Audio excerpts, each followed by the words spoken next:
Again, I invite you to turn with me to the book of Ruth, chapter number 2, From Tragedy to Triumph, the story of Ruth. And again, we see the providence of God. We see the principles of God. We see the power of God. And we can't deny that God's plan in this whole thing, though there were some very hard experiences, yet it did work out for good, didn't it? So, from chapter 1, Elimelech leaves the land of Canaan, the city of Bethlehem, and travels down and across eastward to go into Moab. There he will stay, or they would stay there, and of course he passes away there. His sons, Malyon and Chilion, they also pass away, and the daughters-in-law and Naomi are left. Upon hearing that the famine was over, Naomi decides to go home.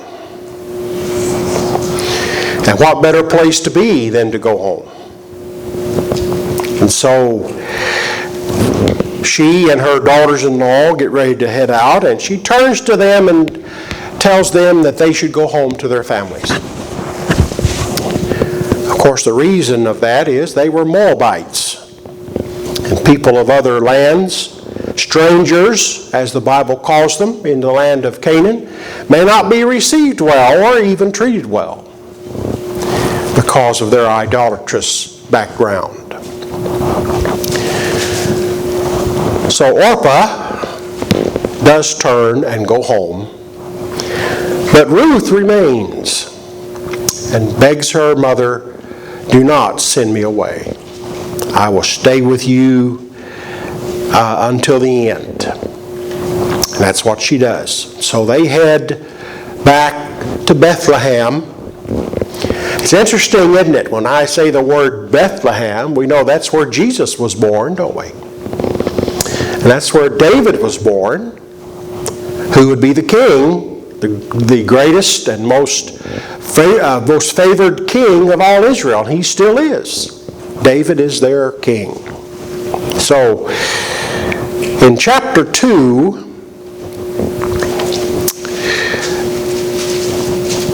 of the book of Ruth, and Naomi had a kinsman of her husband, a mighty man of wealth, of the family of Elimelech, and his name was Boaz. Now the kinsman, the principle of the kinsman is very important. You had a kinsman redeemer. This was the relative closest to the one that had passed. And this was a responsibility that was given to him.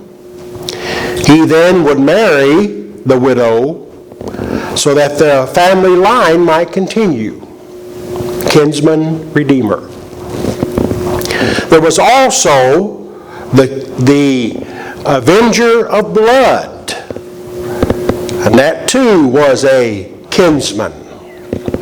If a family member was murdered, that avenger of blood would be activated, and they would take their revenge. But this particular case, we are interested in the kinsman redeemer. Okay? Verse 2, "And Ruth, the Moabitess, said unto Naomi, Let me now go to the field and glean ears of corn after him in whose sight I shall find grace. And she said unto her, Go, my daughter. And she went and came and gleaned in the field with after the reapers.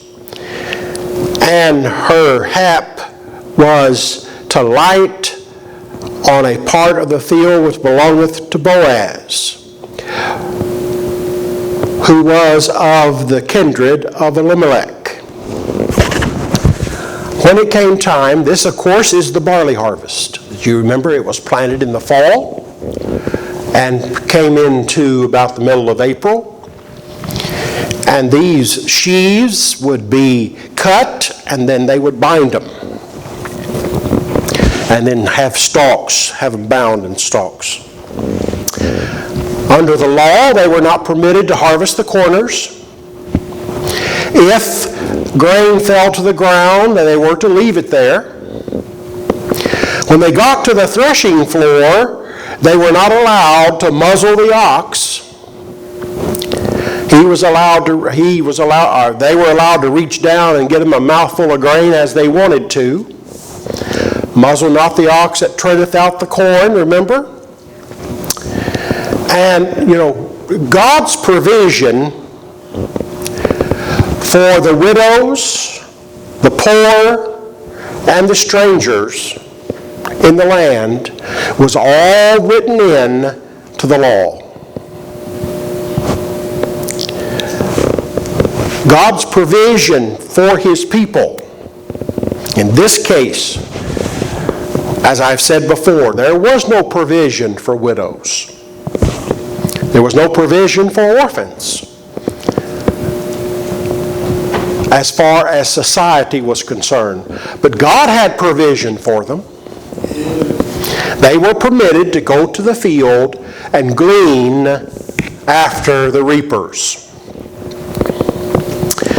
And so Ruth now heads for the field of Boaz. Boaz was a wealthy man, and the reapers, time for the barley harvest, the reapers started cutting the stalks of barley and binding them and setting them there to where then they would come behind, they would load those up and take them to the threshing floor where the animals would tread out to separate, and then they would take a great big pitchfork-like looking thing, and they would stick it in there, and they would throw it up in the air, and the wind would take off the chaff and leave the grain.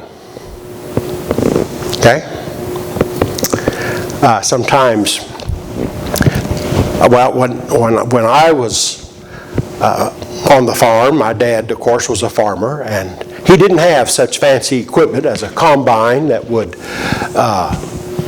get the grains of corn, and he could take care of a field in the morning. He had a one-row corn picker, and it would take the ears off the corn and throw it into the wagon. We would put that into a silo-like looking thing, and then as we needed it, we'd load it up and take it to the mill, have it ground, and brought it back. It was, well, you're saying, well, Dad should have done this or that. Well, Dad did not go in debt. All his equipment was paid for. And considering some of those new combines nowadays are like $750,000, and you know how farmers can be in debt. But anyway, we didn't have fancy equipment. But back then they would have the reapers. They would come in, they would cut the stalks, bind them in sheaves together, and then they would come, pick those up, and take them to the threshing floor, and then they would store the grain afterward. And you remember Joseph telling Jacob that he had a vision of those sheaves of wheat that were bound, and they all bowed to him. There were 12 sheaves, and they all bowed to him. Well, his brothers didn't appreciate that one bit. The idea of being in servitude to their younger brother was not a pleasing idea. So, she is in the field with a field of Boaz with the gleaners. The ladies, the women would come, the maidens would come. And no doubt they knew each other, probably. Wouldn't you think? It was the same village. They knew each other. So they were all together. But the strangers would be off by themselves, and they would kind of be at the mercy of the field hands, or what we would call, I am so sorry, we would say the foreman, kind of be at mercy of those. And Boaz saw her. So he asked about her. And they told him that she is the daughter-in-law to Naomi. You know, folks, we have lost the importance of family in the world we're living today.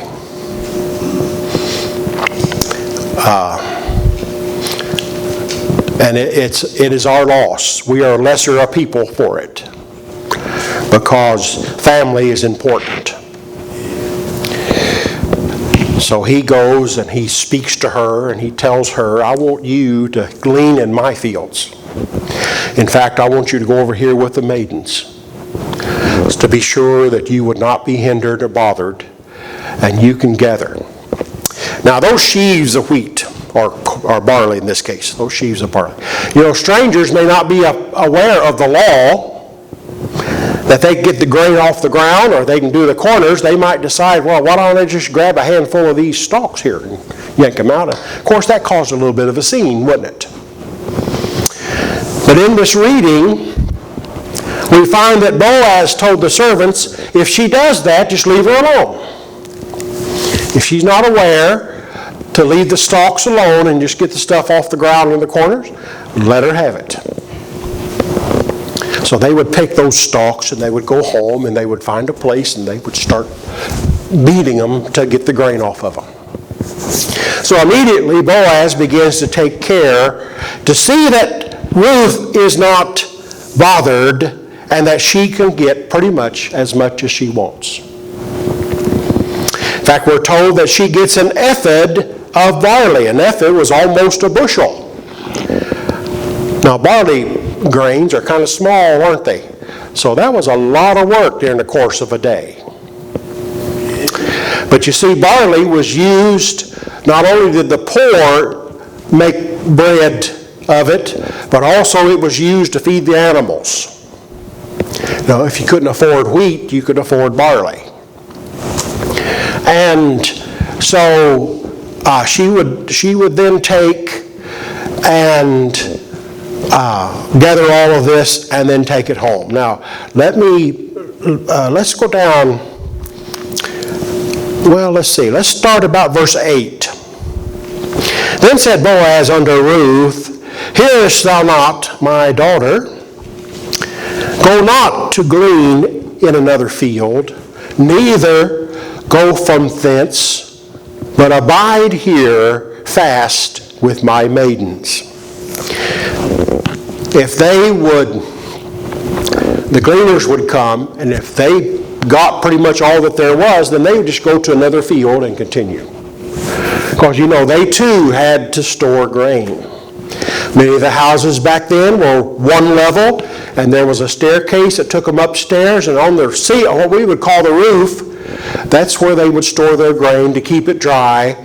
And, of course, it didn't get a lot of rain up there, so it would be dry, and they would be able to store it for long periods. Verse 9, let thine eyes be on the field that they do reap, and go thou after them. Have I not charged the young men that they shall not touch thee? When thou art athirst, go into the vessels and drink of that which the young men have drawn. They would have these containers of water. Would make sense, right? When somebody was working hard, they could stop and get them a bottle of Descente water, and pop the lid and take a drink. So they also, as we find here in a little bit, they also had a place when they served lunch. It was like a tent where they could go in, get out of the sun, and they could have their lunch. And Boaz told Ruth, you go with them.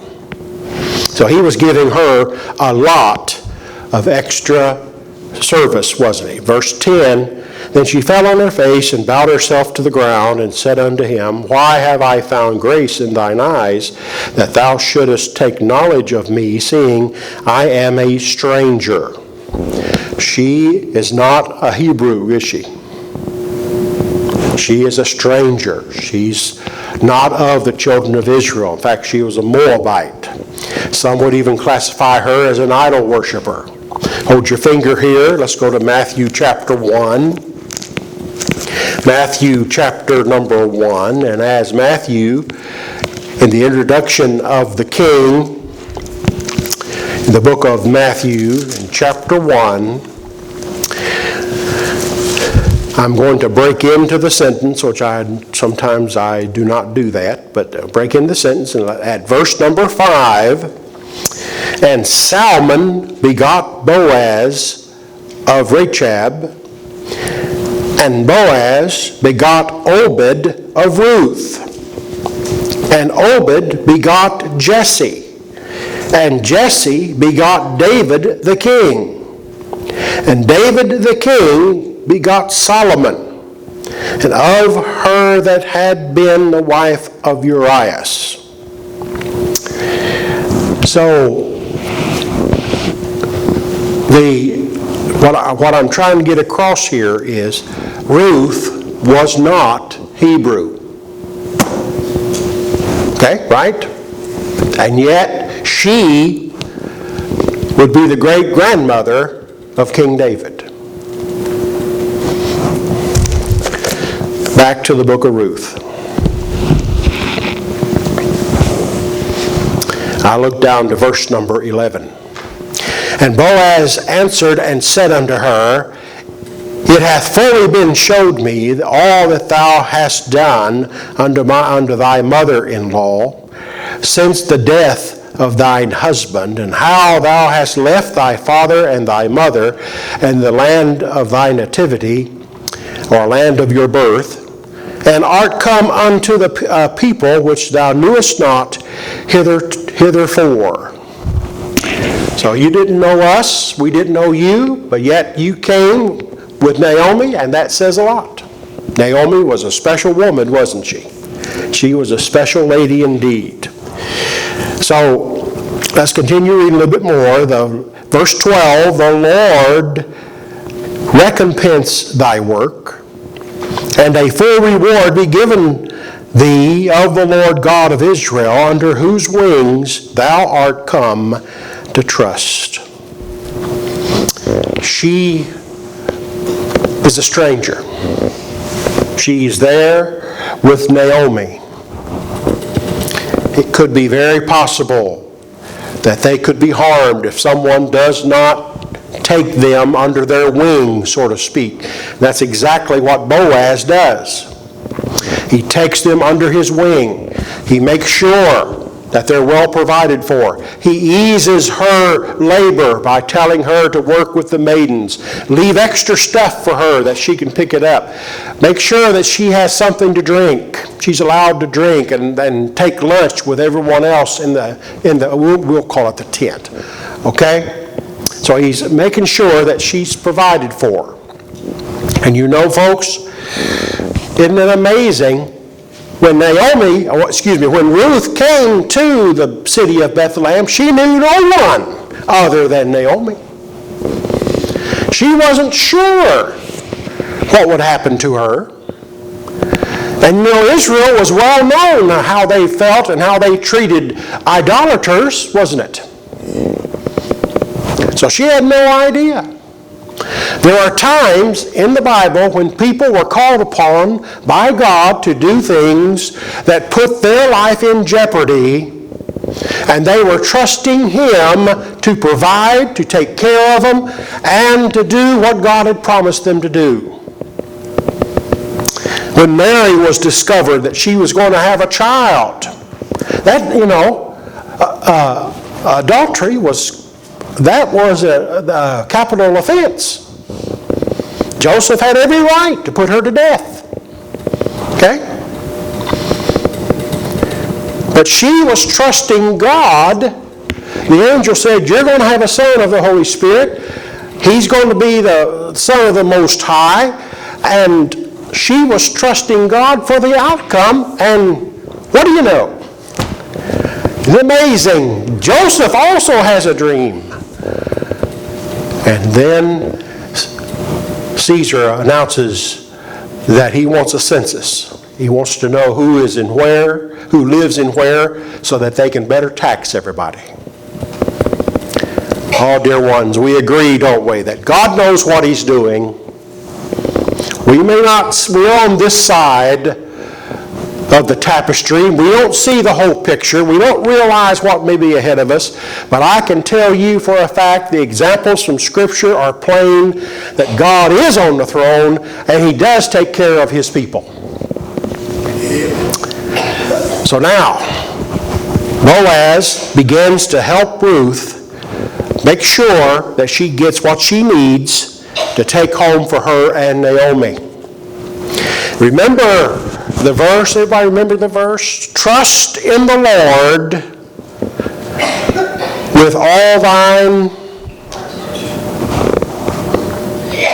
and lean not to thine own understanding.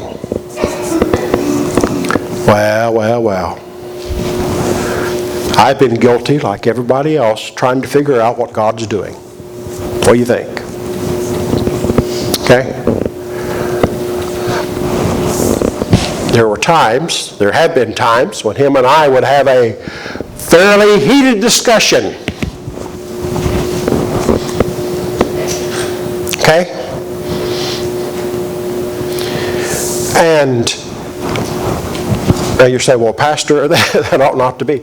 It ought to be, because I'm expressing my pain and my sorrow and my concerns, and I have the right to speak to my Father about those concerns. And yes, I do feel better when I'm done.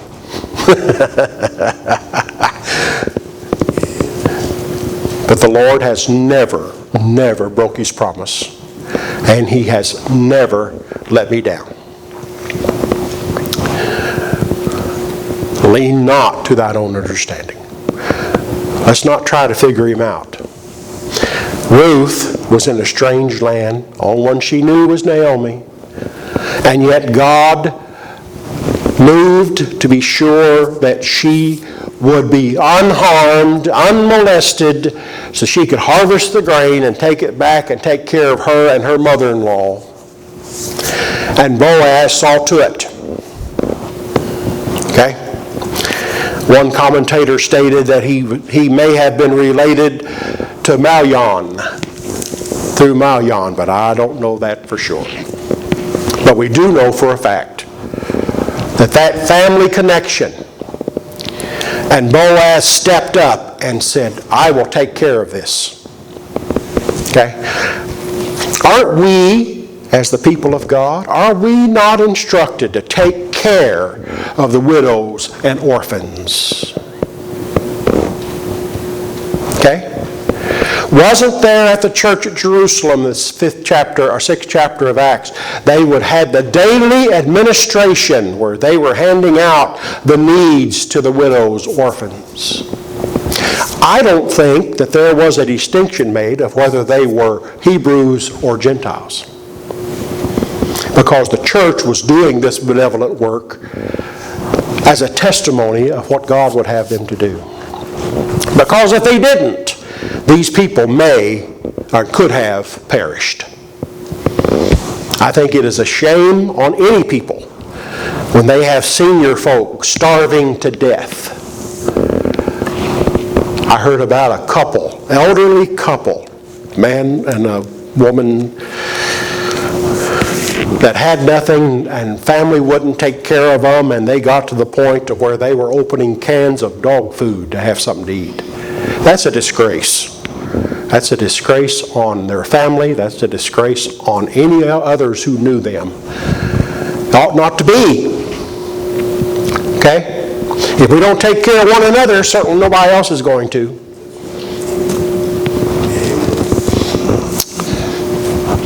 So, I believe it is a good thing to see how God is taking care of Ruth and Naomi. Because he has a plan. He's got a plan. He's got something in the works. Yes, it's the horrible that they lost their husbands. It's horrible. The pain in their hearts from that. But yet God said, I've got a plan.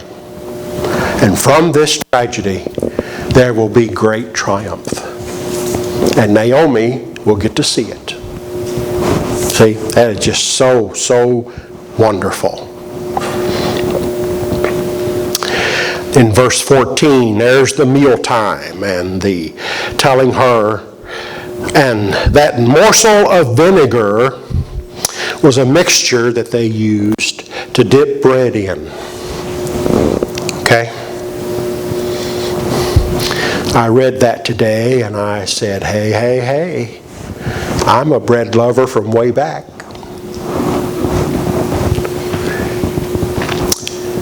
And I've been to places where they give you a little thing of oil and spices in it that you dip your bread in. And then that stuff called bruschetta to dip your bread in. Of course, you remember back in those days, they didn't have forks, knives, and they didn't have civilized equipment to eat with. They had their hands. They would take bread and they would dip it in there. And it was called the sop, remember? And most of their foods were in stew form. So they would take the bread, dip it in, and that's how they ate.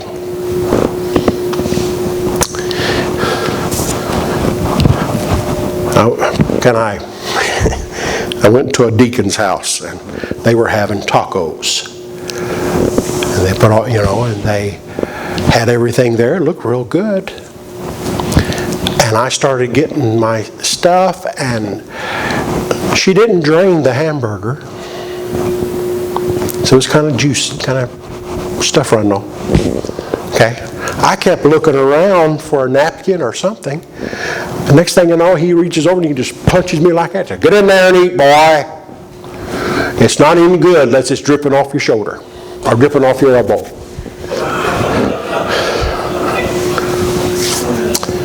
But they would dip, okay? She would go into the tent and they would have that vinegar solution ready, and they would dip and they would have their lunch, okay? Because it did get kind of warm there. And Boaz made sure that Ruth was able to eat, have lunch, have water to drink, and she was allowed to pick as much as she wanted. And if she would get a hold of a sheaf of grain and take it, he told them, let her have it. Okay? It's the amazing aspect of all that God had done for her. Go down to verse number 15 with me. And when she was risen up to glean, Boaz commanded his young men, saying, let her glean even among the sheaves, and reproach her not. Yeah. You're not supposed to be here. You're supposed to be over there with the rest of the gleaners and getting stuff off the ground. And, you leave her alone. Let her glean where she pleases. And let fall also some of the handfuls of the purpose for her, and leave them, that she may glean them, and rebuke her not. You get a handful, get a handful of something, just drop it on the ground and keep going. That's pretty good, isn't it? Okay? He was making sure that her work was lighter, that she had everything she needed. She had water to drink. She had lunch for the day, because, they worked from daylight till dusk, didn't they? In order to get enough to have and to store. All right. Verse 17, and so she gleaned in the field until even, and beat out that which she had gleaned, and so it was about an ephod of barley. There's that ephod, which would mean almost a bushel. All right. I'm going to go down a little ways here. Go about verse 20. And Naomi said unto her daughter-in-law, blessed be the Lord, who hath not left off his kindness to the living and to the dead. And Naomi said unto her, the man is near of kin unto us, one of our next kinsmen. So he's a close relative. But you notice her testimony? The Lord has not left off his kindness to the living and the dead. Little by little, Naomi is seeing what God is doing for them. Dear ones, we are, I'm sorry to say, but we are spoiled. And I know that back during the Depression and back in the early years, people worked very hard to be sure that they had food on the table. But there was a more thankful attitude about it than there is nowadays, because a lot of people are fussing about what they don't have rather than what they do have. Okay? But Naomi was beginning to see what God is doing. I want to read verse 21. And Ruth the Moabitess said, he said unto me also, thou shalt keep fast by my young men until they have ended all my harvest. You stay close to them. They'll protect you from anybody. You know, there seems to be in every crowd those who want to take advantage of somebody else. And no doubt that was true in the land of Israel. People would steal from these widows and these gleaners, take it for themselves, no doubt. And he's telling her, you stay close to my young men. They'll protect you from harm. That's good stuff, I tell you. Verse 22, and Naomi said unto her, Ruth, my daughter-in-law, it is good, my daughter, that thou go out with his maidens, that they meet thee not in the other fields. So she kept fast by the maidens, of Boaz, to glean unto the end of the barley harvest and of the wheat harvest, and dwelt with her mother-in-law. Her path was made a little lighter because of the provision of Boaz.